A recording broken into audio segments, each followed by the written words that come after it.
हरिओम, आप सबका बहुत बहुत धन्यवाद मेरी इस रामचरितमानस को सरल भाषा में अध्ययन करके समझने की यात्रा में मेरे साथ जुड़ने के लिए। अभी तक हमने इसके 8 पार्ट बना लिए हैं और आज हम 9th पार्ट बना रहे हैं।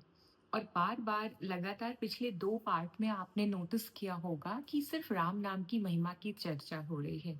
मैं अगर अपना पर्सनल अनुभव बताऊँ, तो पहले मुझे भी राम नाम की महिमा नहीं पता थी और ईश्वर की इतनी कृपा हुई कि मुझे उसको उस रामचरितमानस को उठाकर वो महिमा के बारे में जानने का एक अवसर मिला। तो आज भी हम राम नाम की महिमा को ही अ, विस्तार से पढ़ेंगे और देखेंगे कि क्या है ऐसा राम नाम में जिसका तुलसीदास जी ने इतना ज़्यादा गुणगान किया है। वो कहते हैं कि वेदों में भी स्पष्ट लिखा है कि अच्छे स्वामी जो होते हैं, वो अपने भक्त की विनय सुनते ही उनके प्रेम को पहचान लेते हैं। जैसे अगर हम लोग प्रेम पूर्वक भगवान को पुकारेंगे, तो वो निश्चित ही उसको तुरंत उस प्रेम को समझ लेंगे, उसको हम अपना लेंगे, स्वीकार कर लेंगे।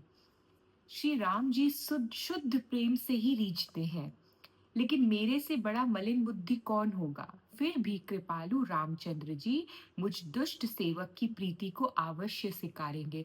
जैसे कि तुलसीदास जी कहते हैं, वैसे हम में से हम सब भी आजकल कलयुग में रह के थोड़ा दूषित हो गए हैं। हमारे मन में भी बहुत सारे ऐसे कुविचार आते हैं रोजमर्रा की हमारी जिंदगी में कि हम ना चाहते हुए भी अपने आप को शुद्ध नहीं रख पाते। हम कोई ना कोई ऐसा अनुचित आचरण कर डालते हैं कि हम शिष्टाचारी नहीं रह पाते।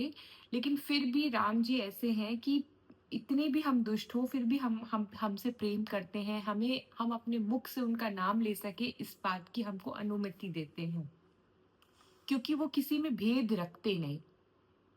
और उनके लिए हम जैसे तुच्छ प्राणियों को क्षमा करके पार लगाना कोई बड़ी बात भी नहीं है। हम कितने भी पापी हों, अगर हम उनके आश्रय में हैं, पूरी तरह से हम उनको पकड़ लिए हैं, तो कितना भी हम पापी होंगे ना, फिर भी वो हमको हमारा बेड़ा पार ही करेंगे। जिन्होंने पत्थरों को जहाज और बंदर भालुओं को बुद्धिमान मंत्री बना लिया, वो हम जैसे लोगों को भी नजरअंदाज नहीं करेंगे। सब लोग तुलसीदास जी को राम का सेवक कहते हैं और तुलसीदास जी कहते हैं, मैं भी बिना संकोच अपने आप को राम जी का सेवक कहलवाता हूँ, कोई विरोध नहीं करता हूँ। और श्री रामचंद्र जी की बड़प्पन देखिए कि जानते हुए भी कि मैं कितना तुच्छ बुद्धि हूँ, कितना मलिन हूँ, मेरे अंदर कितने कलेश भरे हुए हैं, फिर भी वो अपनी इस निंदा को कि अरे तुलसीदास जी तो आपका भक्त, इस निंदा को सहते हैं कि हाँ, तुलसीदास जी मेरा ही सेवक है। यहाँ पे राम जी किसी के गुण या दोष नहीं देखते, वो सिर्फ ये देखते हैं कि ये मेरा भक्त है, ये मेरे पास आया है और अब इसका हर चीज़ माफ़ है, क्योंकि इसने मेरा नाम लिया है। मेरे पाप को सुनकर नरक भी नाक सिकोड़ने लगती है। पर यानी कि नरक में भी मेरे लिए जगह नहीं है। नरक भी कहती है कि अरे बाप रे! इतना दुष्ट प्राणी आ रहा है, लेकिन राम जी ने तो स्वप्न में भी इस पर, मतलब मेरे दोषों पर कभी ध्यान ही नहीं दिया। नरक भी कहता है कि यार इसको तो मुझे अपने पास नहीं रखना। इसको सज़ा देने के लिए भी उतनी सज़ाएँ नहीं है जितना इसने पाप किया होगा। लेकिन राम जी ने आज तक मेरे एक भी दोष पर दृष्टि नहीं डाली। प्रभु के चित्त में अपने भक्तों की हुई भूल-चूक याद नहीं रहती। वो भूल जाते हैं और उनकी की हुई अच्छाई और नेकी को वो 100-100 बार याद करते हैं। आज के ज़माने में ऐसा होगा कोई कि हम कोई भूल कर दें और वो माफ़ कर दें हमको? ऐसा कोई भी नहीं होगा। लेकिन श्री राम जी हमारी सारी भूलों को माफ़ कर देते हैं, लेकिन एक शर्त पे कि हम उनका निरंतर नाम लेते रहें और उनको पूरी तरह से समर्पित हो जाएँ। श्री राम जी की कथा को कहने वाले और सुनने वाले दोनों ही ज्ञान के खजाना होते हैं। मैं कलयुग के पापों को से ग्रस्त हुआ महामूर्ख जड़ जीव भला उसको कैसे समझ सकता था? जैसे कि हम लोग कलयुग में हैं, यहाँ पे हर जगह ईर्ष्या है, क्रोध है, मोह है, लोभ है।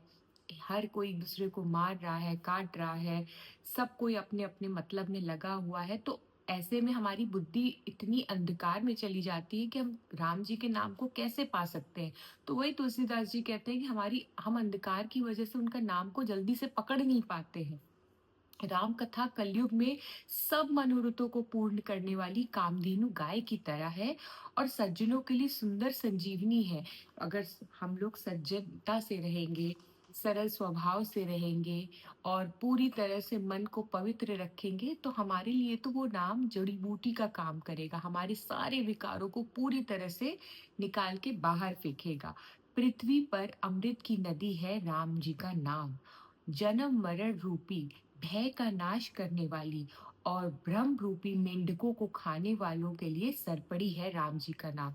जो हमारा भ्रम है ना कि हम लोग हमेशा जीवित रहेंगे, सब कुछ हमेशा ऐसे रहेगा, हम हमेशा जवान रहेंगे, पैसा हमारा हमेशा हमारे साथ रहेगा, सब कुछ हमेशा अच्छा अच्छा रहेगा, ये जो भ्रम है वो राम जी के नाम से धीरे धीरे कटने लगता है। और इसी तरह जो हमारा भय होता है जन्म से मरण से, वो सब भी भगवान क्लियर कर देते हैं अगर हम उनको मन से याद करते हैं और निरंतर एक नियम से जाप करते हैं। यह राम कथा शिव जी को नर्मदा जी के समान प्यारी है। यह सब सिद्धियों की तथा सुख संपत्ति की राशि है। सारा सुख इसी नाम में मिल जाता है, सारी संपत्ति भी नाम से मिल जाती है। हम और आप करके तो देखें, हमने किया नहीं, हम पहले ही संदेह कर लेते हैं। वही तुलसीदास जी कहते कि संदेह मत करो, सब सिद्धियां प्राप्त हो जाएंगी अगर उठते बैठते सोते जागते सिर्फ राम जय का नाम लेते रहेंगे हम लोग। श्री राम जी के गुण समूह जगत का कल्याण करने वाले और मुक्ति, धन, धर्म और परधाम को देने वाले हैं। मतलब हमें मुक्ति मिलेगी, हमें यहाँ धर्म मिलेगा, धन मिलेगा और मरने के बाद हमें धाम में, अपने धाम में श्री राम जी निवास करवाएंगे। पाप, जितने भी पाप हमने किए हों, कोई भी शोक हो, उसका भी नाश राम जी के नाम से हो जाता है। माथे पर लिखे हुए कठिनता से मिटने वाले बुरे लेखों को मिटा देने वाला है श्री राम जी का नाम। कभी आप अगर किसी ज्योतिष के पास जाएं तो वो कहते हैं ना कि प्रारब्ध है, हमने ऐसी करनी की होगी। तो बुरा से बुरा प्रारब्ध, कितना भी हमारा भाग्य में कितनी बुरी चीजें लिखी होगा, लेकिन हम राम जी के नाम को पकड़ लेंगे ना, तो उसमें भी इतना सामर्थ्य है कि वो हमारी सारी बीती बुराइयों को काट देगा, हमारा आने वाला भविष्य बेहतर बना देगा। तो आज के लिए इतना ही। अब हम कल अपने 10वें पार्ट के लिए मिलेंगे और आशा करती हूँ आप सब कल फिर मुझसे जुड़ेंगे। प्रणाम।